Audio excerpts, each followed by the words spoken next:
berhasil masuk. Gini Pak, teknisnya jenengan mengajar dulu menyampaikan apa yang sudah disiapkan sesuai dengan RPP mungkin 10 sampai 15 menit. Nanti setelah saudara praktek, nanti saya baru akan berikan beberapa pertanyaan. Monggo langsung mulai. Bismillahirrahmanirrahim. Assalamualaikum warahmatullahi wabarakatuh. Selamat pagi anak-anak. Bagaimana kabar kalian hari ini? Mudah-mudahan kita semua selalu keadaan sehat, semangat, dan luar biasa. Anak-anak, sebelum kita mulai pembelajaran hari ini, yuk kita awali dengan membaca doa terlebih dahulu. Silakan ketua kelas untuk memimpin berdoa. Bismillahirrahmanirrahim. Raditu billahi robba wa bil islami dina wa bi Muhammadin nabiyya wa rasulah. Rabbi zidni ilma warzuqni fahma. Amin. Anak-anak, hari ini ada yang tidak masuk. Oke, kalau masuk semua, sekarang kita lanjutkan dengan terlebih dahulu menghafal dan mengingat hafalan surat pendek kita. Kali ini kita akan menghafal surat Al-Falaq ya. Dalam hitungan ketiga, 1, 2, 3. Oke anak-anak, setelah kita menghafal surat Al-Falaq, untuk menambah kita dalam semangat belajar, kita lakukan tepuk anak soleh dulu ya. Tepuk anak soleh. Baik anak-anak, terima kasih. Semoga dengan tepuk anak soleh tadi kita semua menjadi bersemangat dalam belajar kali ini. Anak-anak, sebelum kita lanjutkan, kita ingat dulu yuk pelajaran kita yang minggu lalu, yaitu tentang kisah Nabi Musa alaihi salam. Teladan Nabi Musa alaihissalam apa saja anak-anak? Ya betul, yang pertama adalah Nabi Musa adalah nabi yang sangat pemberani. Nabi Musa juga seorang nabi yang suka menolong. Anak-anak, mukjizat Nabi Musa apa saja? Iya betul, mukjizat Nabi Musa. Yang pertama, tongkatnya dapat berubah menjadi ular serta tongkatnya bisa membelah lautan. Kemudian yang kedua, telapak tangannya dapat mengeluarkan cahaya. Anak-anak, hari ini kita akan belajar tentang kisah teladan Nabi Harun alaihi salam. Tujuan dari pembelajaran kali ini adalah setelah menyimak video tentang kisah Nabi Harun alaihissalam, kalian diharapkan mampu merangkum kisah keteladanan Nabi Harun alaihissalam dengan tepat. Yang kedua, setelah menyimak video kisah Nabi Harun alaihissalam, kalian dapat mampu atau menyajikan kisah keteladanan dari Nabi Harun alaihissalam secara percaya diri. Baik anak-anak, nanti dalam pembelajaran kalian akan Bapak bagi menjadi kelompok-kelompok, menjadi 3 kelompok. Ya, tugas kelompok nanti adalah mendiskusikan dan mencari pemecahan masalah dari pertanyaan yang Bapak tuliskan. Kemudian masing-masing kelompok nanti juga menulis hasil diskusi ke dalam lembar kerja yang akan Pak Tain bagikan. Yang terakhir, masing-masing kelompok harus mempresentasikan hasil diskusinya. Dalam kelompok nanti ada ketua. Tugasnya yaitu membagi tugas anggotanya untuk mencari jawaban, kemudian memastikan semua anggota bekerja dan tidak hanya membuang-buang waktu, semuanya harus bekerja, ada yang menulis, ada yang mencari jawaban. Dan yang terakhir membagi tugas untuk presentasi. Anak-anak, ini adalah kelompok-kelompok yang sudah Pak Tain bagi. Kelompok pertama Mbak Novita ketuanya. Kelompok kedua Mas Munjamil ketuanya, dan kelompok ketiga Mas Eko ketuanya.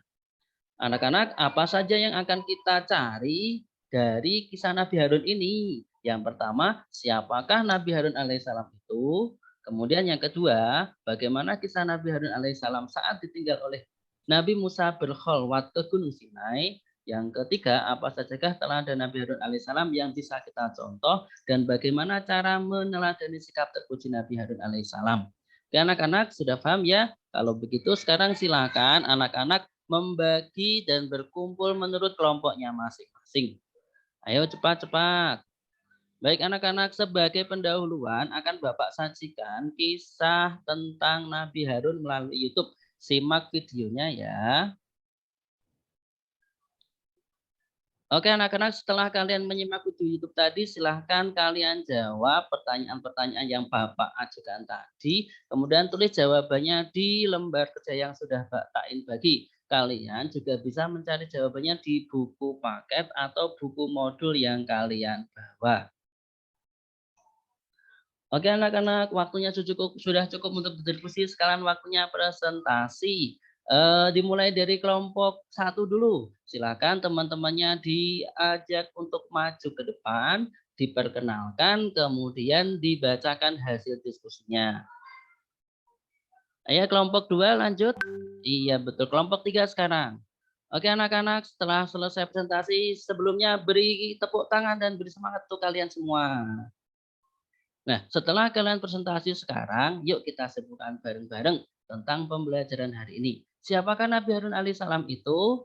Iya, Nabi Harun alaihissalam adalah saudara dari Nabi Musa alaihissalam. Beliau lahir 3 tahun lebih awal. Jadi, Nabi Harun ini adalah kakaknya Nabi Musa. Nabi Musa dan Nabi Harun ini berasal dari Bani Israel di daerah Mesir.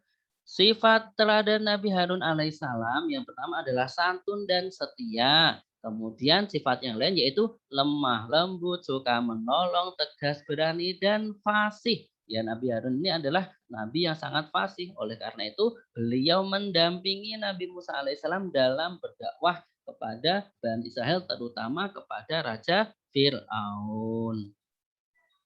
Oke anak-anak, selanjutnya ketika Nabi Musa meninggalkan Bani Israel selama 40 hari untuk menemui Allah di puncak Gunung Sinai, ya Nabi Musa menitipkan umatnya kepada Nabi Harun. Tetapi apa yang terjadi anak-anak? Yang terjadi malah umatnya Nabi Musa ini menyembah patung anak sapi ya. Atas bujuk rayu dari seseorang yang namanya Samiri, umat Nabi Musa ini menyembah patung anak sapi, ya. Kemudian bagaimana apa yang terjadi? Ketika Nabi Musa itu pulang, beliau kelihatan marah sekali kepada Nabi Harun. Tetapi dengan kesabarannya Nabi Harun menjelaskan bahwa beliau itu dianggap lemah oleh kaumnya sehingga atas bujuk rayu dari orang yang bernama Samir itu umat Nabi Musa dan Nabi Harun akhirnya ikut pada bujuk rayu dari Samiri. Baik anak-anak, sekarang cara meneladani sikap santun Nabi Harun bagaimana? Yang pertama, tersenyum ketika berbicara. Yang kedua, menggunakan pilihan bahasa yang baik dan halus. Yang ketiga, suaranya tidak boleh kasar dan berteriak. Kemudian yang keempat, jangan malu mengucapkan kata maaf, kemudian meminta izin, meminta tolong, dan mengucapkan terima kasih. Oke, sekarang karena kalian sudah selesai berdiskusi dan sudah menyimpulkan, sekarang kita lihat sudah sampai seberapa kepahaman kalian. Kerjakan soal evaluasi di link kuisis ini ya. Iya, gunakan tablet yang sudah kalian punya dan sudah dipinjam dari kantor tadi. Baik anak-anak, waktunya cukup. Bapak Tain mau tanya, bagaimana perasaan kalian dalam pelajaran kali ini? Senang? Oh ya, alhamdulillah. Kemudian apa saja sih yang sudah kita pelajari pada pertemuan hari ini? Betul, kisah Nabi Harun alaihis salam. Ada yang tanyakan sebelum Bapak tutup? Iya, sebelum kita akhiri pelajaran hari ini, yuk kita bersama-sama membaca surat Al-Asr. 1, 2, 3. Wal asri innal insana lafi khusrin illa amanu wa amilu sholihati wa tawassaw bil haqqi wa tawassaw bis sabr. Bapak akhiri, Assalamualaikum warahmatullahi wabarakatuh. Oh ya anak-anak, sebelum Bapak keluar, perlu Bapak ingatkan minggu depan kita akan belajar tentang kisah Nabi Dzulkifli alaihi salam. Sampun Ibu.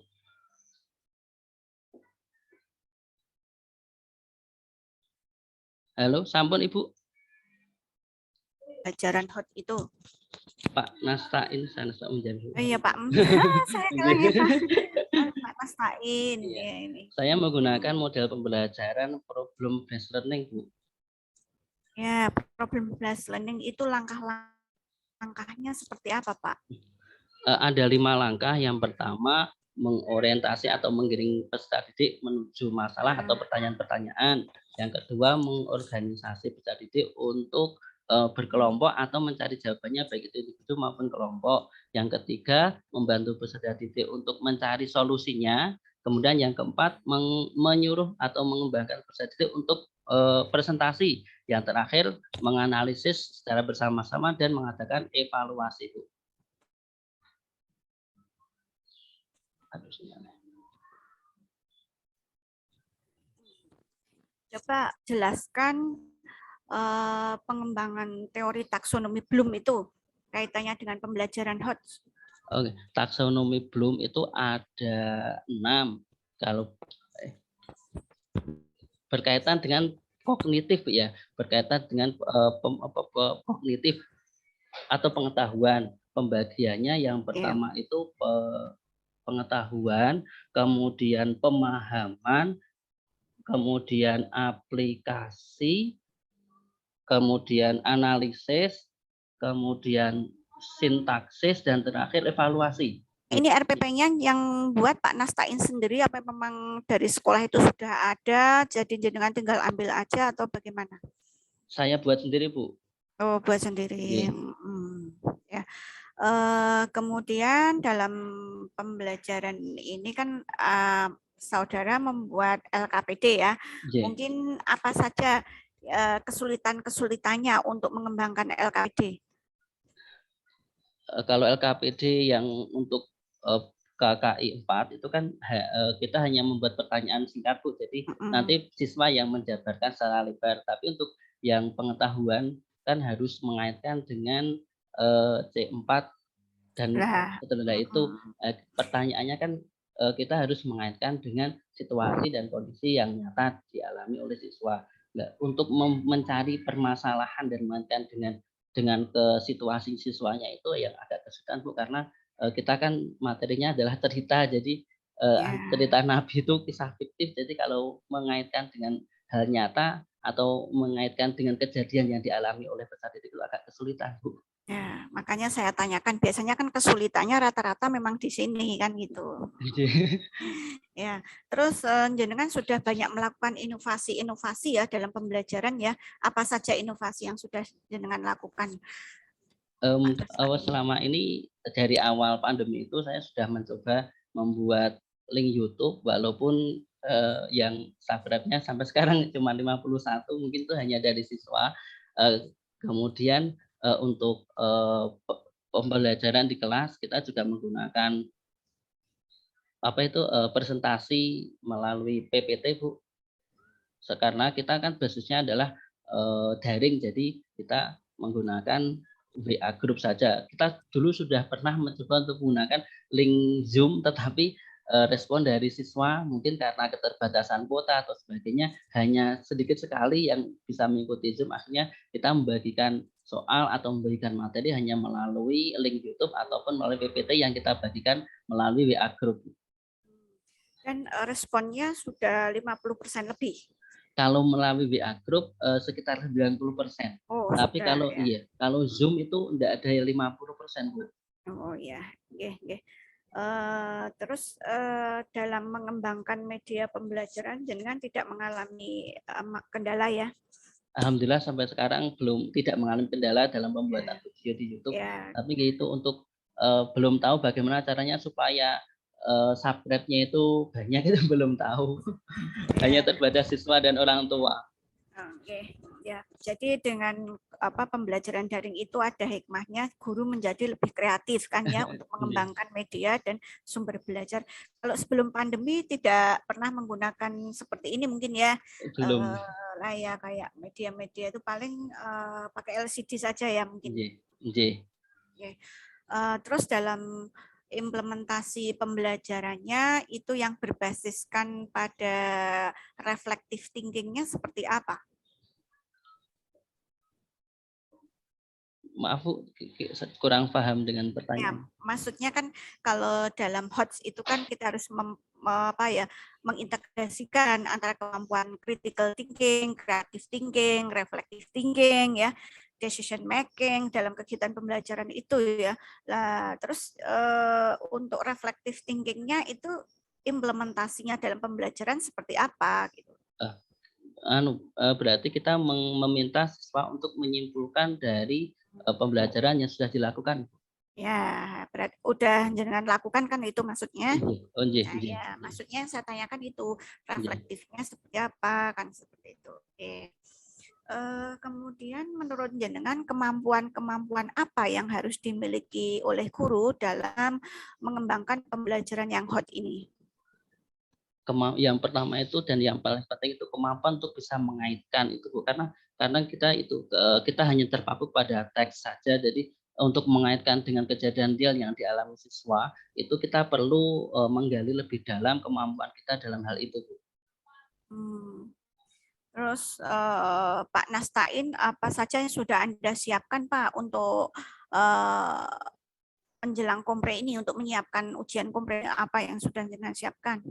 Kemarin kita juga sudah mengulas kembali materi-materi yang sudah sempat kita pelajari di daring itu Bu. Kemudian kita juga sudah membuka kembali resum-resum yang sudah kita upload di LMS Bu. Ya, setidaknya sudah apa ya, sudah menyiapkan gitu ya. Kan Nggih. ini prakteknya yang untuk praktek berteaching kemarin kan? Nggih Bu, nggih. Nah, ya jadi kan tinggal mengulang. Nggih. Coba Pak Nastain masih ingat nggak teori-teori belajar yang sudah disampaikan mungkin dalam perkuliahan? Teori belajar behavioristik itu Ibu yang bilang. Ya, itu yang seperti apa? Oh, teori belajar apa, Behaviorisme. behavioristik itu lebih menitik beratkan pada tingkah laku dan interaksi antara siswa dengan stimulus Bu, dengan stimulus. Nah, terus Kemudian coba dijelaskan dulu. Kalau implementasinya dalam pembelajaran seperti apa gitu loh, teori behaviorisme itu. berarti seperti PBL tadi Bu, kita menstimulus siswa dengan permasalahan, kemudian siswa tadi yang mencari solusi dari permasalahan yang kita sajikan. Pak Nastain, ini surat Al-Insyikok hafal nggak ya? Al-Insyikok idza sama'un syaqqat. Ya, ya betul. Ya coba Pak, Saya coba Bu ya. dihafalkan pelan-pelan ya. Nggih.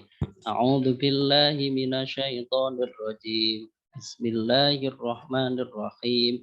Idza sama'un syaqqat wa adzinat li rabbiha wa huqqat wa idzal ardu muddat wa alqat ma fiha wa takhallat wa adzinat li rabbiha wa huqqat. Ya ayyuhal insanu innaka kadihun ila rabbika kadhan famulaqih.